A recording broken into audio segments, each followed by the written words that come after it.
One of the most beautiful things for conducting for me is that it's not only one person giving a command and everybody is following like a machine, but how to use all these intelligences and all this potential which is sitting there.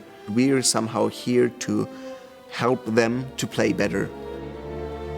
The four of us are definitely a family. We have a great time together. We're all really big fans of each other and we like to boost each other up. We spend a lot of time together, and so it's a very interesting process because we all have very different backgrounds and very different personalities, but I feel very fortunate that I have them as colleagues because they're all brilliant. Sometimes you see things and you think, I don't want to do it that way, but I respect why they do that. And I think that's really what it is about being good colleagues, is helping each other to find the best version of themselves.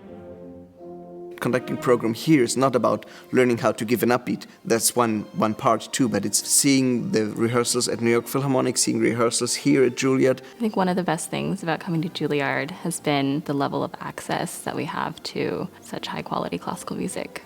And to do it in New York City, which is a cultural capital of the world, you just have the possibility to kind of evolve. It's great working with Alan Gilbert. He makes time for us. We have at least 2 lessons a week when he's here, which is amazing given how busy he is. We are so fortunate to work with a musician of his caliber and with a human being of his caliber. To be able to work with someone who's at the top of their profession like he is, and at the same time willing to work with young musicians like ourselves who are basically beginning the lifelong process of becoming a conductor, that's really special. He's so detailed in his advice and his lessons and what we can do physically. And then we also get into philosophical discussions about what music is and what it means to be a conductor. Every lesson we have with him, I feel like I'm delving into some new aspect of music making and classical music that I hadn't thought about before.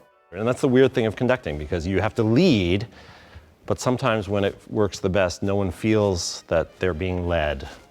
The main part of the program is that every Friday we conduct the lab orchestra, which is comprised of the musicians of the Juilliard School. I don't know whether there's any other place in the world where you have this rare opportunity. Not only an orchestra every week, which already is incredible, but have an orchestra of this level every week. That we're working with this very dedicated and very generous group of musicians who, like us, are learning their craft and excited about music making. In this setting, instead of the main focus being on the orchestra and what we need to fix, the focus is on the student conductor and how they can achieve what they want from us. All of us are learning together. I'm very happy that there's not this far distance of here's the conductor and there's the orchestra. I feel it really on a completely equal level. Each day, the musicians each had a sheet of paper and pencils on their stands, and we asked them to provide feedback and critique. It's very helpful and important for us to know what the players think. This is kind of still another teacher. What we have is the orchestra itself.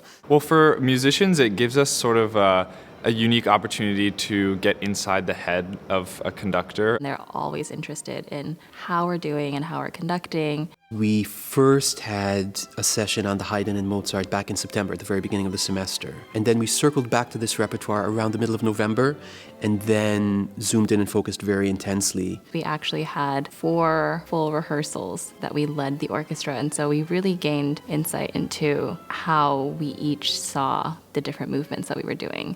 The rehearsal process, it's so critical. You think you approach it very rigorously and logically, like, okay, we have to get this softer here or this, in the right tempo and everyone together. But then right before you go out on stage, it's about telling a story with the music. Before a concert, I've found that I like to do some jumping jacks, make sure that my arms and my body are not going from being completely still to having to conduct.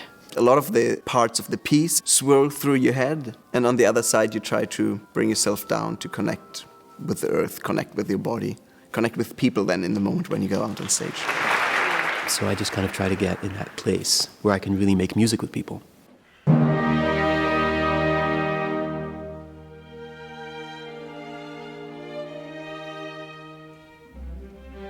It's absolutely a fulfilling moment. You're so happy that it's over. But on the other hand, it's almost sad that it's over. The best thing is when you're living through this beautiful musical moment. For me, especially at the point in time that I've come to this program, it's completely transformative. It is kind of a life-changing experience, I have to say.